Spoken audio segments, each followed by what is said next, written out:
Arts Army. Trained in taekwondo, kickboxing, judo, and more, his on-screen acrobatics. Ese ni iki gituma Scott Adkins ahora ari ku rwego rwo hejuru mu myitozo ngororamubiri? Ese ni iki gituma atajya asaza mu mikino ya karate, mu bikorwa bya Hollywood ndetse no mu mirwano ya boyka ndetse n'ahandi? Uyu munsi turabagezaho icyegeranyo gishyushye, ibanga ry'imyitozo ya Scott Adkins, uko akomeza kuba umwe mu bakinnyi ba filime b'abahanga cyane ku isi, bafite imbaraga, umuvuduko, ubuhanga ndetse n'ubushake bwo gutungura buri wese. Reka nkwibutse ko iyi channel yitwa Rukezo, tukaba tukugezaho ubuzima bw'abasitari batandukanye bo wakunze baba bakinnye amafilime, tukakubwira utundi tuntu n'utundi ku baselebrity bagiye batandukanye. Niba wumva uri interested ko twajya tubana, kandi subscribe maze ufungure inzogera kugira ngo udacikwa n'ibiganiro tubagezaho umunsi ku wundi. Nawe wakaze subscribe, uri umuntu w'agaciro kuri twe. Reka dutangire twirebera ibanga rifasha Scott Adkins kuguma ku gasongero ka sinema ku isi yose. Scott Adkins ntabwo ari umusore waje muri sinema agendeye ku kugaragara gusa. Ni umukinnyi wa karate wabigize umwuga, ufite black belt muri taekwondo ndetse na kickboxing. Uretse n'ibyo, ni umunararibonye mu mikino myinshi y'intambara irimo nka judo, ninjutsu, muay thai ndetse n'izindi ndwano nyinshi.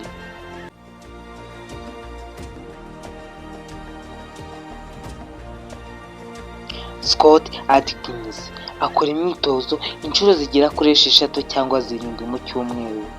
Ibi bivuze ko atajya afata weekend off, kuko kuri we gukora siporo ni nk'akazi ka buri munsi. Dore bimwe mu byiciro by'imyitozo akora: weight training, kongera imbaraga. Akora imyitozo nka squats, deadlift, bench press. Ariko si ugukurura ibyuma gusa, akora ibyo yita functional strength, ni ukuvuga kongera imbaraga zikoreshwa mu buzima bw'ukuri no mu buzima bw'imirwano. Akora umwitozo witwa cardio, gusohora icyuya. Akora sprint, akurira mu misozi, cyangwa agakora high intensity interval training. Boyka ntabwo aba yiruka karondera inoti, ahubwo aba yiruka ashaka gutera imitima ya benshi ubwoba.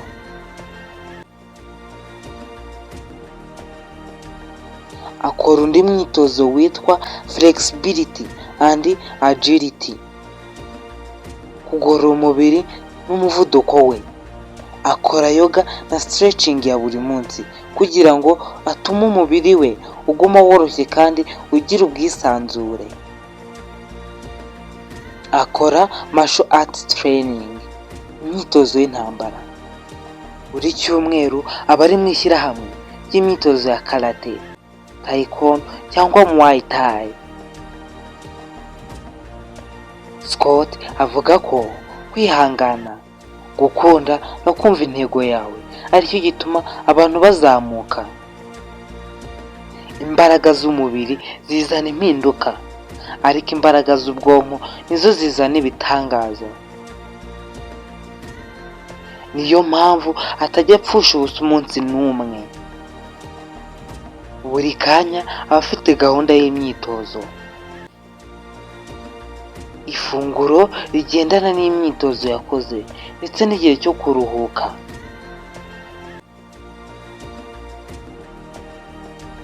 Ntukeke ko Scott Adkins ajya afungura fast food buri munsi. Akurikiza indyo yuzuye ikizirimo protein nk'amagi, inkoko ndetse n'ibishyimbo, imboga, imbuto ndetse n'amazi menshi.